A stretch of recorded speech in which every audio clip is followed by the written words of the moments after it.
Chaque jour, Charles et Carole vous présentent la leçon de l'école du sabbat.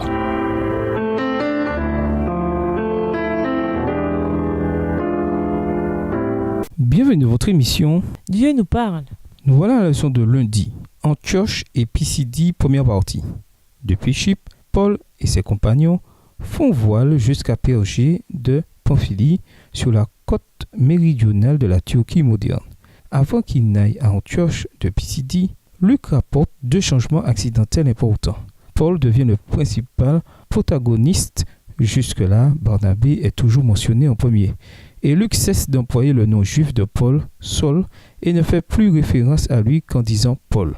Acte 13, verset 9. C'est probablement parce qu'à partir de là, Paul se trouve principalement dans un environnement gréco-romain.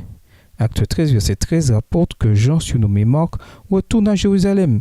Les textes ne nous donnent pas la raison de la désertion de Jean. Mais Ellen G. White a écrit que, gagné par la peur et le découragement devant les épreuves qui les attendaient, Marc se laissa intimider. Il perdit courage, refusa d'aller plus loin et retourna à Jérusalem.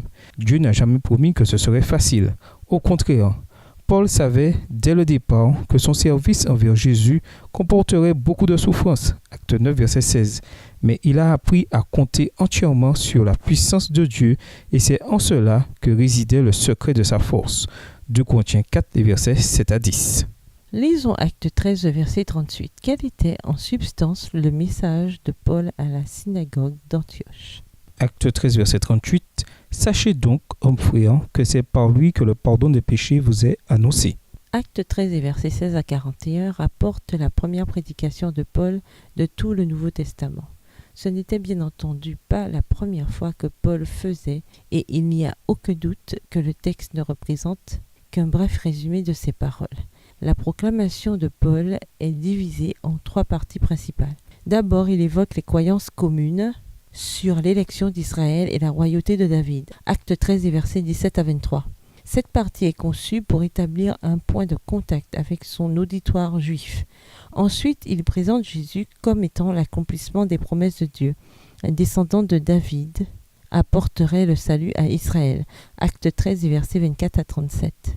La conclusion est un avertissement de ne pas rejeter le salut qui est offert en Jésus. Acte 13, les versets 38 à 41. Le point culminant de cette proclamation se trouve aux versets 38 et 39, avec le cœur du message de Paul sur la justification. Le pardon et la justification ne sont disponibles qu'à travers Jésus et non à travers la loi de Moïse. Ce passage ne dit pas que la loi a été abrogée. Il ne fait que mettre en lumière son incapacité à accomplir ce que les Juifs attendaient d'elle, c'est-à-dire la justification. Romains 10 et versets 1 à 4. Cette prérogative ne repose qu'en Jésus-Christ. Galates 2, le verset 16. Que signifie le salut ne se trouve qu'en Jésus? Comment réconcilier la nécessité de garder la loi morale de Dieu avec le fait que la loi est incapable de justifier? Et nous vous laissons avec la question du jour. Comment vivez-vous et travaillez-vous pour servir ceux qui, parmi vous, viennent de loin et sont sans le Christ? Au revoir. Et à demain si Dieu veut. Dieu nous parle.